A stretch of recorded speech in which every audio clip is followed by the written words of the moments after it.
Hello students, this is Vipasha Garg, BFA 4th year, History of Modern Western Art, Court 402।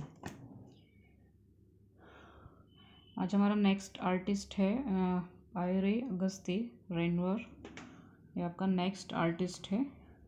Born 25 February 1841 France, died 3 December 1990, aged 78 France, यानी ये 78 वर्ष तक जिए थे।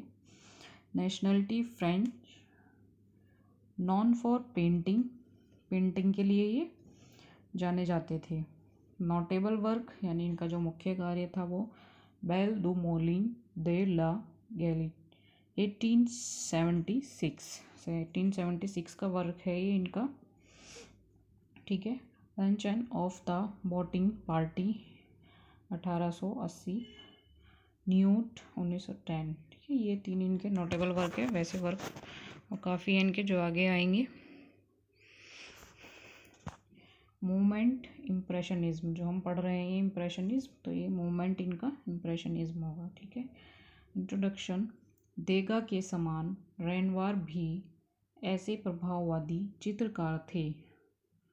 वह अभिनेता पियरे रेनवार, फिल्म निर्माता जीन रेनवार और सिरेमिक कलाकार क्लाउड रेनवार के पिता थे। मतलब इसमें बताया जो हमने इससे पहला आर्टिस्ट पढ़ा था, देगा के समान ही रेनवार भी एक प्रभाववादी चित्रकार थे, और जो अभिनेता थे पियरे रेनवार, और जो फिल्म निर्माता जीन रेनवार, और सिरेमिक कलाकार क्लाउड रेनवार के पिता थे, ठीक है।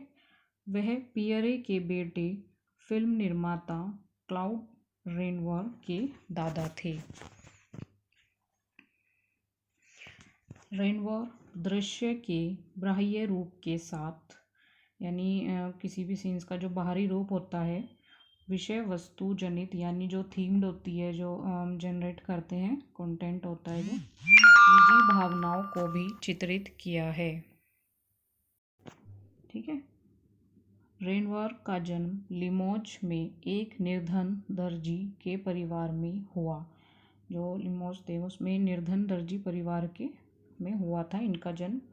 बचपन में ही रेनवार चीनी मिट्टी के बर्तनों पर नक्काशी करने वाले, नक्काशी यानी कार्विंग, इंग्लिश में इसको कार्विंग बोलेंगे, और उत्कीर्णन भी बोल सकते हैं। जो उभरा हुआ वर्क होता है उसको नक्काशी बोलते हैं, जो बहुत बारीक बारीक होता है, ठीक है, करने वाले एक कारीगर के नौसिखिया यानी बिगिनर, नौसिखिया को इंग्लिश में आप बिगिनर बोल सकते हैं, आरंभकर्ता, ठीक है।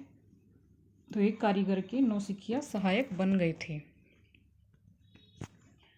रेनवार एक फ्रांसीसी कलाकार था जो प्रभाववादी शैली के विकास में एक अग्रणी चित्रकार था। मतलब प्रभाववादी जो शैली का विकास हुआ था उसमें ये अग्रणी चित्रकार थे, ठीक है।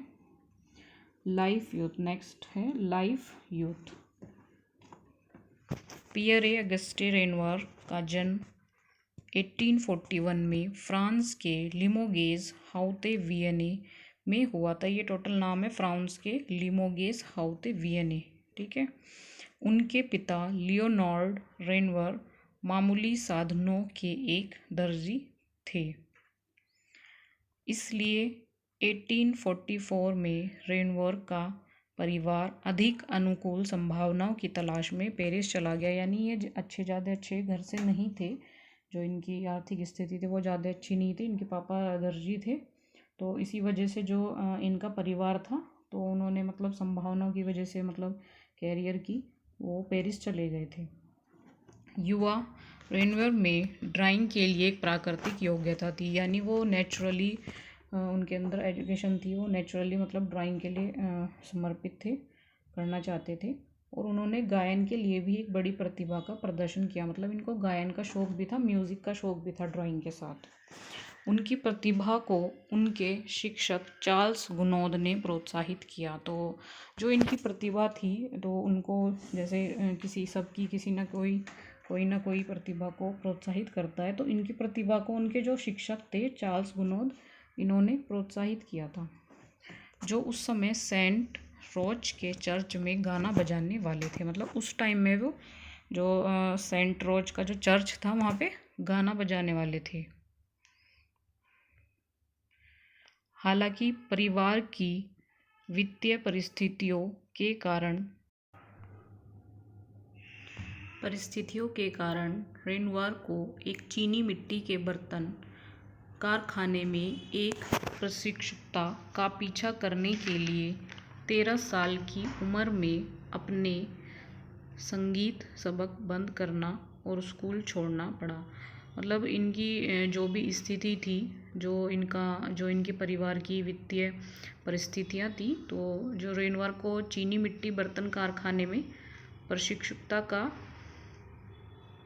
पीछा करने के लिए 13 साल की उम्र में इन्होंने एक तो संगीत भी बंद कर दिया अपना और स्कूल भी इनको छोड़ना पड़ा। दोनों ही काम इनको छोड़ने पड़े, जो भी इनके फैमिली की स्थिति थी उसकी वजह से। रेनवार ने इकोले डेस ब्यूक्स आर्ट्स में प्रवेश की तैयारी के लिए सबक लेना शुरू कर दिया। मतलब उसके बाद जब इनको स्कूल और संगीत छोड़ना पड़ा, बाद में इन्होंने मतलब आर्ट्स स्कूल में तैयारी के लिए उन्हें सबक लेना शुरू किया और वहाँ की तैयारी की। 1862 में उन्होंने पेरिस में चार्ल्स ग्लीरे के तहत, ये नाम है चार्ल्स ग्लीरे के तहत कला का अध्ययन शुरू किया। 1862 में इन्होंने पेरिस में शुरू किया था कला का अध्ययन। वहाँ उनकी मुलाकात एल्फ्रेड सिस्ले, फ्रेडरिक बाज़िल और क्लाउड मोनेट, ये सब नाम है, से हुई। क्लाउड मोनेट को हमने अभी पिछले उसमें ही पढ़ा है, ये उनका ही नाम है। तो वहाँ पे इनकी मुलाकात हुई थी पेरिस में इन तीनों से। ठीक है। कई बार 1860 के दशक के दौरान उसके पास पेंट खरीदने के लिए पर्याप्त पैसे नहीं थे। मतलब बहुत बार ऐसा हुआ था जब उनके पास पेंट खरीदने के लिए पर्याप्त पैसे भी नहीं थे। 1860 के दशक के दौरान की बात है ये। रेनवार को अपनी पहली सफलता 1868 के सैलून में अपनी painting Lise with a parasol, ठीक है, जो इनकी पहली सफलता थी वो 1868 के सैलून में अपनी painting Lise with a parasol, ये 1867 की है, इसके साथ इनको मिली थी। जो इनकी पहली जो सफलता थी वो 1868 के सैलून में अपनी painting Lise with a parasol, ये नाम याद रखना आप। 1867 इसका सन भी इसके साथ मिली थी। नेक्स्ट टॉपिक है वयस्कता, एडल्टहुड। रेनवार ने 1876 में दूसरे प्रभाववादी प्रदर्शनी में ज़्यादातर चित्र प्रदर्शित किए। जो इनकी दूसरी प्रभाववादी जो प्रदर्शनी थी उसमें इन्होंने अपने ज़्यादा से ज़्यादा चित्र प्रदर्शित किए थे।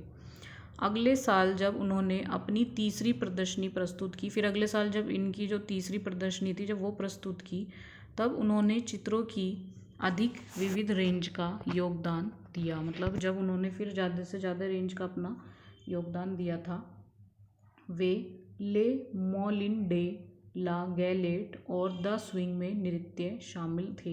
ये दोनों चित्र के नाम हैं। वे ले मोलिन डे ला गैलेट और द स्विंग, ये आगे दिखाऊंगा मैं आपको पीपीटी में, वो नृत्य शामिल थे।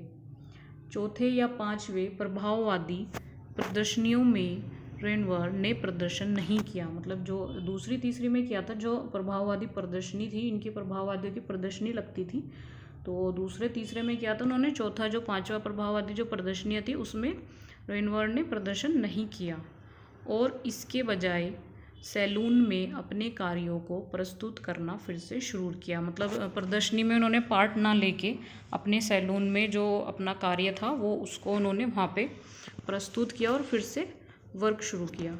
ठीक है, तो आज के टॉपिक में इतना ही है। आगे इससे आगे का आपको नेक्स्ट वीडियो में प्रोवाइड होगा।